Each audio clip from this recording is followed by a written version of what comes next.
क्या दुनिया के कई देशों ने तीसरे विश्व युद्ध की तैयारी शुरू कर दी है? क्या अमेरिका रूस पर कोई बड़ा हमला करने वाला है? क्या नेटो देश भी किसी बड़े जंग की तैयारी कर रहे हैं? फ्रांस क्यों अस्पतालों के नेटवर्क को मजबूत कर रहा है? ऐसे अनेकों सवाल दुनिया भर में अचानक घूमने लगे हैं जब से एक सीक्रेट दस्तावेज लीक हुआ है।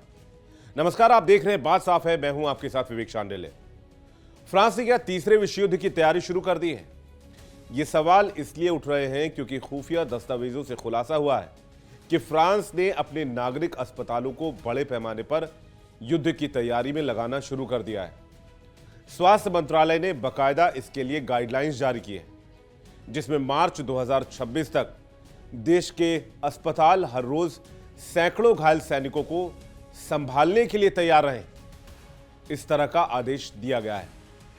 दस्तावेजों से यह भी पता चलता है कि फ्रांस न सिर्फ अपने सैनिकों बल्कि फ्रांस नेटो देशों के सैनिकों की इलाज की व्यवस्था भी कर रहा है।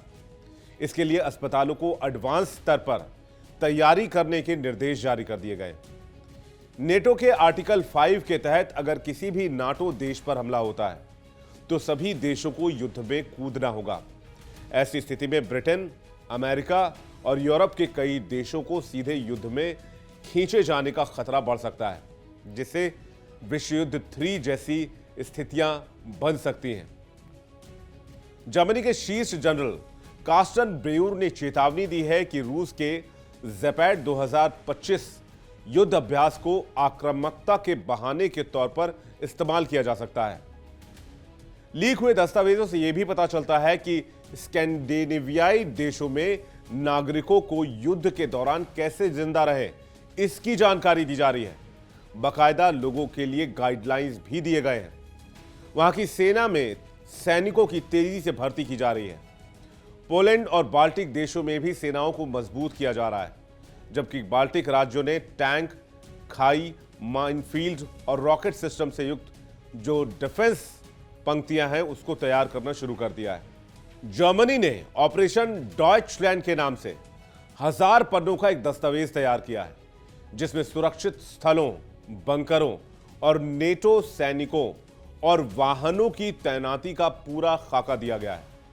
इसके अलावा परमाणु युद्ध की तैयारी भी की जा रही है, जिसमें यूरोपीय देश परमाणु हमले की स्थिति में जान बचाने के तरीकों पर काम कर रहे हैं।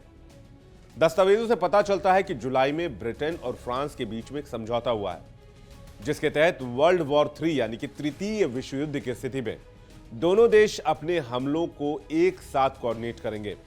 यह कदम दर्शाता है कि यूरोप में संभावित बड़े युद्ध की तैयारियों का स्तर कितना गंभीर है। एक्सपर्ट्स का कहना है कि फ्रांस की यह तैयारी न सिर्फ संभावित संघर्ष की सतर्कता को दिखा रहा है, बल्कि तीसरे विश्व युद्ध की आहट को भी दर्शा रहा है। लेकिन विश्व युद्ध की आशंका क्यों गहरा रही है? इसे समझने के लिए आपको पहले और द्वितीय विश्व युद्ध को भी समझना होगा। कैसे भड़का था पहला विश्व युद्ध? 20वीं सदी में यूरोप के देशों में खुद को अत्याधुनिक हथियार से लैस करने और अपनी सेना के आकार को बढ़ाने की होड़ मच गई। औद्योगिक क्रांति ने इसके लिए जमीन तैयार की, जिसका उपयोग अत्याधुनिक हथियार बनाने के लिए हुआ। चूंकि औद्योगिक क्रांति के मामले में जर्मनी और ग्रेट ब्रिटेन सबसे आगे था, इसलिए हथियारों की दौड़ में वो आगे निकल गए। दोनों देशों ने अपनी नौसेनाओं को भी काफी मजबूत किया। कुछ देश अपनी सेना और हथियारों के बल पर खुद को सबसे शक्तिशाली समझने लगे। उन्हें लगा कि अब उन्हें कोई भी नहीं हरा सकता। आगे चलकर यही बातें विश्व युद्ध का कारण बनी। 19वीं सदी में यूरोप के देशों ने एक दूसरे की रक्षा के लिए आपस में कई संधियां की। यानी अगर एक देश पर हमला हुआ तो उसका मित्र देश मदद करेगा। पहले विश्व युद्ध से पहले इन देशों के बीच संधियां थी, जिसमें रूस और सर्बिया, जर्मनी और ऑस्ट्रिया और हंगरी, फ्रांस और रूस, ब्रिटेन, फ्रांस और बेल्जियम, जापान और ब्रिटेन। जब ऑस्ट्रिया हंगरी ने सर्बिया के खिलाफ युद्ध की घोषणा की तो सर्बिया की मदद के लिए रूस जंग में कूद पड़ा। रूस को टांग अड़ाते देखकर जर्मनी ने रूस के खिलाफ युद्ध की घोषणा कर दी। फिर जर्मनी और ऑस्ट्रिया हंगरी के खिलाफ फ्रांस कूद पड़ा। जर्मनी ने फ्रांस पर हमला कर दिया। फिर जापान युद्ध में शामिल हो गया। बाद में इटली और संयुक्त राज्य अमेरिका यानी कि यूएसए भी जंग में कूद पड़ा। इस तरह से उस समय की महाशक्तियां दो गुटों में बंट गई। एक गुट धुरी राष्ट्र का था तो दूसरा मित्र राष्ट्र का। धुरी राष्ट्र में रूस, फ्रांस, ब्रिटेन, यूएसए यानी कि अमेरिका और जापान थे, तो धुरी राष्ट्र में सिर्फ 3 देश थे, ऑस्ट्रिया, हंगरी, जर्मनी और ऑटोमन साम्राज्य। उन दिनों अफ्रीका और एशिया के कई भागों में कच्चा माल पर्याप्त रूप से उपलब्ध था, जिस पर यूरोप के इन देशों की नजर थी। हथियारों और सेना बढ़ाने की होड़ के साथ साथ इन देशों में अधिक से अधिक क्षेत्रों को अपने अधीन लाने की दौड़ भी शुरू हो गई। ज्यादा से ज्यादा हिस्सों पर अपना कब्जा जमाने के लिए इन देशों का आपस में टकराव हुआ, जिसने पहले विश्व युद्ध की जमीन तैयार कर दी। लेकिन जो तात्कालिक कारण था वो ये था कि ऑस्ट्रिया हंगरी के आर्क ड्यूक फ्रेंच फर्डिनेंड की हत्या 28 जून 1914 को जब फर्डिनेंड और उनकी पत्नी सराजेवो बोस्निया गए तो सर्बियाई राष्ट्रवादी गैव्रिलो फ्रिंसिप ने उनकी हत्या कर दी। क्योंकि फर्डिनेंड और उनकी पत्नी का कातिल सर्बियाई मूल का था, तो ऑस्ट्रिया ने इसके लिए सर्बिया को जिम्मेदार माना और इस घटना के 1 महीने बाद 28 जुलाई 1914 को उसके खिलाफ युद्ध की घोषणा कर दी। जब सर्बिया के बचाव में रूस उतरने की तैयारी कर रहा था, तो जर्मनी ने रूस के खिलाफ युद्ध की घोषणा की। धीरे धीरे कई और देश इसमें शामिल हो गए और ये एक विश्व युद्ध में तब्दील हो गया। यानी वजह छोटी सी थी, लेकिन कई मोर्चों पर थी, जैसे आज के हालात आपको नजर आ रहे होंगे। और दूसरा विश्व युद्ध भी इससे बहुत अलग नहीं था। दूसरे विश्व युद्ध की बात करें तो वार्साई की संधि इस युद्ध को भड़काने में काफी अहम रही। प्रथम विश्व युद्ध के बाद यानी पहले वर्ल्ड वॉर के बाद जर्मनी पर थोपी गई वार्साई की संधि ने जर्मनी को अपमानित किया। इसमें भारी युद्ध मुआवजा, सैन्य सीमाएं और क्षेत्रीय नुकसान शामिल थे। इसने जर्मनी में आर्थिक संकट और असंतोष को बढ़ावा दिया, जिसका फायदा उठाया हिटलर और नाजी पार्टी ने। 1930 के दशक में एडोल्फ हिटलर ने जर्मनी में सत्ता हासिल की। उनकी आक्रामक नीतियां, जैसे कि जर्मन का विस्तारवाद और नस्लवादी विचारधारा ने युद्ध की नींव रखी।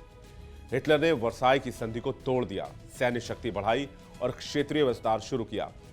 उधर ब्रिटेन और फ्रांस ने हिटलर की आक्रामकता को रोकने के लिए तुष्टीकरण की नीति अपनाई, जिसमें उन्होंने जर्मनी को कुछ क्षेत्रीय दावों, जिसमें ऑस्ट्रिया और चेकोस्लोवाकिया का हिस्सा था, उस दावे को अनुमति दे दी। इससे हिटलर को और प्रोत्साहन मिला। तो वहीं जापान और इटली ने भी साम्राज्यवादी विस्तार नीति अपनाई। जापान ने मंचूरिया 1931 में और चीन पर 1937 में हमला कर दिया, जबकि इटली ने इथियोपिया 1935 में कब्जा कर लिया। यह घटनाएं वैश्विक तनाव को धीरे धीरे बढ़ा रही थी। यह एस्केलेशन लैडर था। इसलिए जर्मनी, इटली और जापान धुरी शक्ति यानी कि एक्सिस पावर्स के रूप में इन्होंने अपना गठबंधन बनाया, जिसे साम्राज्यवादी और सैन्यवादी लक्ष्यों को बढ़ावा दिया। और इन तमाम घटनाक्रमों के सिंक्रोनाइज होने के बाद 1 सितंबर 1939 को जर्मनी ने पोलैंड पर हमला कर दिया, जो युद्ध का तात्कालिक कारण बना, जिसे युद्ध का आगाज भी कहते हैं। इसके जवाब में ब्रिटेन और फ्रांस ने जर्मनी के खिलाफ युद्ध की घोषणा कर दी, यानी कि हिटलर के खिलाफ। अच्छा, सेकेंड वर्ल्ड वॉर में एक और बहुत इंपॉर्टेंट भूमिका रही महामंदी की, आर्थिक महामंदी की। 1930 के दशक की महामंदी ने विश्व भर में आर्थिक अस्थिरता पैदा की, जिसने चरमपंथी नेताओं और राष्ट्रवादी भावनाओं को बढ़ावा दिया। वहीं राष्ट्र संघ, लीग ऑफ नेशंस ने अंतर्राष्ट्रीय विवादों को सुलझाने में नाकामयाबी दिखाई, यानी कि लीग असफल रहा, जिससे आक्रामक देशों को रोकने में कोई प्रभावी तंत्र कामयाब नहीं हो पाया। इन कारणों ने मिलकर विश्व तनाव को बढ़ाया और अंततः 1939 में सेकेंड वर्ल्ड वॉर शुरू हो गया। युद्ध 1945 तक चला। दोनों विश्व युद्ध को जोड़ दिया जाए तो लाखों लोगों की जान गई, दुनिया को अरबों डॉलर का नुकसान हुआ, और हासिल क्या हुआ? सिर्फ तबाही और बर्बादी। इस समय दुनिया के अलग अलग हिस्सों में अस्थिरता देखने को मिल रही है। रूस और यूक्रेन के बीच में लगभग 3 साल से जंग लगातार जारी है। सीजफायर के कोई हालात नजर नहीं आ रहे। भारत पाकिस्तान के बीच भी तनाव की स्थिति है। इसके अलावा ईरान, इजराइल और अमेरिका के बीच में भी जंग की स्थिति बनी हुई है।